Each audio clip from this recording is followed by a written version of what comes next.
Hello les Verseaux, j'espère que vous allez bien. Aujourd'hui on se retrouve pour votre guidance de la semaine du 30 septembre au 6 octobre 2024. Bien entendu ça reste une guidance générale, donc ne prenez que si ça résonne en vous, que si ça vous parle, c'est très important. Comme toujours, je vous inviterai à aller voir votre signe solaire, ascendant, lunaire, pour avoir le plus d'informations possible pour vous pour cette semaine et pour les personnes qui souhaitent prendre rendez-vous, que ce soit pour un soin énergétique, un accompagnement holistique, une guidance privée, du feng shui, de la géobiologie ou de l'architecture d'intérieur. Vous avez mon adresse mail en barre d'infos ainsi que les liens pour réserver directement le rendez-vous qui vous intéresse.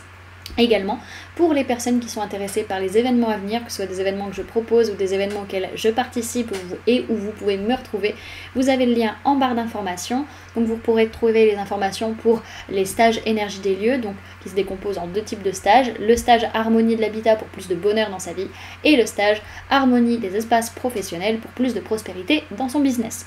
Également, on a les balades géobiologiques et on a les salons. Vous pouvez me retrouver pour une guidance privée en présentiel de 15 minutes à moindre frais, bien entendu, par rapport aux guidances que vous avez sur le site internet de 30 minutes ou d'1 heure. Et puis c'est toujours l'occasion en plus de se rencontrer et de discuter, ça fait toujours plaisir. Donc voilà les amis. Également, vous pouvez me retrouver sur Facebook, Instagram, LinkedIn et TikTok. Donc voilà, on est parti pour votre guidance. Alors, pour cette semaine, il peut être question d'une personne de signe de la Vierge qui peut être très importante pour vous sur la semaine, très influente. Pour d'autres, c'est que vous allez avoir besoin de vous isoler, de prendre le temps de réfléchir, de vous poser les bonnes questions et de chercher les réponses à l'intérieur de vous pour comprendre ce qui est en train de se passer. Ok ? Au niveau de votre sphère énergétique, cette semaine, vous n'arrivez pas à abandonner. Alors, soit vous n'arrivez pas à abandonner un mensonge, peut-être que vous êtes empêtré dans un mensonge et que vous n'arrivez plus à en sortir. Soit pour d'autres, c'est que vous n'arrivez pas à laisser tomber les émotions négatives que vous avez par rapport à ces mensonges qu'on a pu vous dire. Ok ? Au niveau matériel, physique, votre vie de tous les jours, il peut être question d'une personne du signe du lion avec qui vous êtes en relation, en tout cas avec qui vous commencez peut-être une relation, en tout cas vous communiquez beaucoup avec cette personne à distance, peut-être pour certains. Pour d'autres, c'est que par rapport à une relation en particulier, vous allez avoir besoin de faire preuve de force et de courage pour dire les choses, même si c'est à distance, même si c'est par téléphone, par les réseaux sociaux ou quoi que ce soit. Voilà, il va falloir faire preuve de force et de courage. Au niveau professionnel, on est comblé, peut-être parce qu'il y a des personnes qui finalement nous en veulent, et peut-être que ça nous rend joyeux d'une certaine manière, soit pour d'autres, oui, on est comblé, on le sent bien professionnellement parlant, mais il y a quand même de la rancune, soit vous vis-à-vis d'une personne, soit une personne vis-à-vis de vous, ou les deux. Ok ?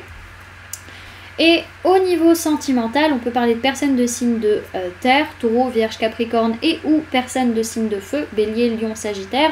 On peut parler d'une jeune femme superficielle, que ce soit vous, la personne en face, ou par rapport à votre propre polarité féminine, c'est possible. En tout cas, il y a une notion sur la semaine au niveau sentimental de ne pas se sentir prêt à construire quelque chose sur du long terme, de ne pas se sentir apte à concrétiser quelque chose, et au final, on est un peu dans une énergie un peu adolescente, à la fois on a la flemme de tout, et en même temps on a envie de tout envoyer balader. Un peu ce côté-là, quoi. Ok. Alors, on va aller voir un petit tirage à 5 cartes ou à 5 tas, voir comment ça se passe cette semaine pour vous.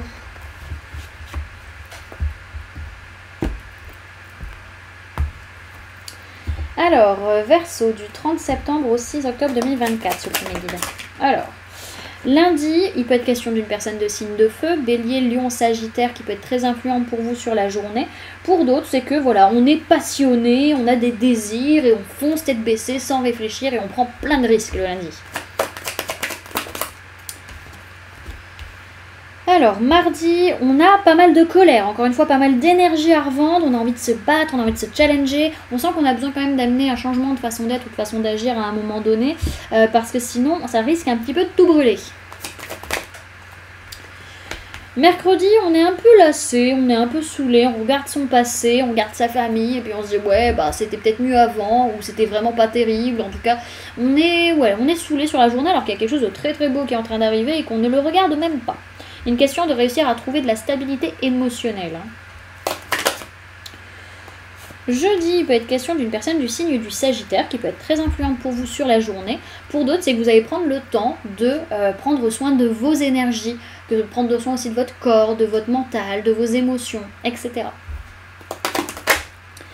Et vendredi, vous pouvez voir des personnes avec qui vous êtes très proches, des liens d'âme, des liens de cœur ou des liens de sang. En tout cas, voilà, vous passez du temps avec ces personne. Dans tous les cas, c'est une semaine quand même où il y a beaucoup d'énergie, beaucoup de passion, beaucoup de feu, et où il y a une ouverture de cœur, justement, avec ces personnes, où il peut y avoir une nouvelle rencontre émotionnelle sur la semaine en tout cas. Et on va avoir aussi ce côté à être un peu perdu émotionnellement parlant, à pas savoir ce qu'on veut, à pas savoir quoi choisir, comment se positionner, montrer son vrai visage, voilà, ce genre de choses. Ok. Alors, pour le week-end, ce que je vois que vis-à-vis d'une personne de signe du Capricorne, il est possible que vous soyez vraiment dans la joie, dans le bonheur sur le week-end. Pour d'autres, c'est que par rapport à des parts d'ombre, par rapport à de la dépendance, de la toxicité, de la manipulation, au final, vous êtes comblé. Voilà, que ce soit vous qui soyez auteur ou qui soyez la personne qui est réceptionnée, on va dire. Donc, cette notion de manipulation, de malhonnêteté, de blessure, de pardon, etc. Ça va plus s'ouvrir sur le samedi. Et sur le dimanche, on sera plus dans la joie et on aura plutôt nos vœux exaucés vis-à-vis de tout ça. Ok, alors pour cette semaine, vous avez déjà 2 cartes avec l'oracle des murmures. Vous avez la tristesse et la liberté. Déjà, les amis, libérez-vous de votre tristesse. N'hésitez pas à pleurer, lâchez à un moment donné. Alors...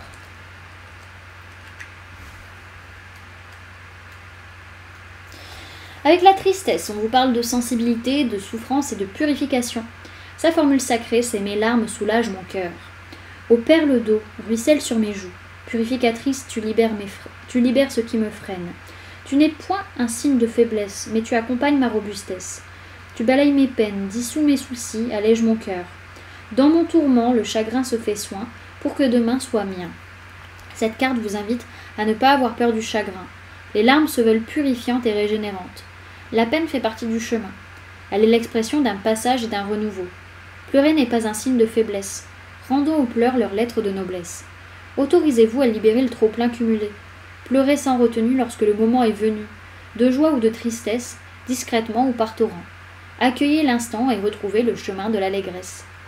On vous dit que cette semaine vous surmontez vos peines et on vous conseille de ne pas retenir vos larmes car elles sont salvatrices.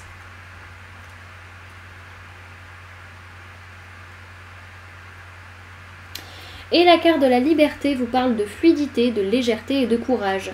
Sa formule sacrée, c'est libérer, je prends mon envol. Libéré de cette cage dorée, je peux respirer. J'ose enfin exprimer ma volonté et ma créativité. Loin de toute culpabilité, je prends mon envol. Cette carte vous invite à vous envoler.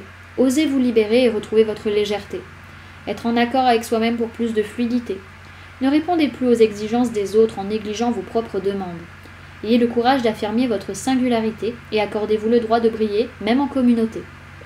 On vous dit que cette semaine, vous osez prendre votre liberté et on vous conseille d'oser rayonner. Ok, et avec l'oracle de la magie lunaire, les amis, vous avez la carte de la responsabilité. On vous dit tu es responsable de chacun de tes actes, chacune de tes pensées. Si tu apprends à les manifester en conscience, avec clarté et discernement, tu pourras prendre la bonne direction. Voilà du coup les amis, ce que je pouvais vous donner comme information pour cette semaine. J'espère que cette guidance vous aura plu, vous aura parlé, aura pu vous aider. N'hésitez pas à me dire en commentaire comment cette guidance résonne en vous par rapport à ce que vous vivez actuellement. N'hésitez pas également à laisser un j'aime si cette vidéo vous a plu, à la partager si vous le souhaitez et à vous abonner si ce n'est pas déjà fait en activant la petite cloche qui se trouve juste à côté pour ne louper aucune sortie de vidéo. Également, pour les personnes qui souhaitent donner un petit coup de pouce à la chaîne, vous pouvez laisser un merci, vous pouvez devenir membre en cliquant sur le bouton rejoindre ou encore laisser un don via le lien PayPal que vous trouverez en barre d'informations. En attendant les amis, moi je vous remercie d'avoir cliqué sur cette vidéo, d'avoir pris ces quelques minutes avec moi, d'être resté jusqu'à la fin de la guidance. Et puis moi je vous fais du coup plein de gros bisous, prenez bien soin de vous, à très bientôt. Bye!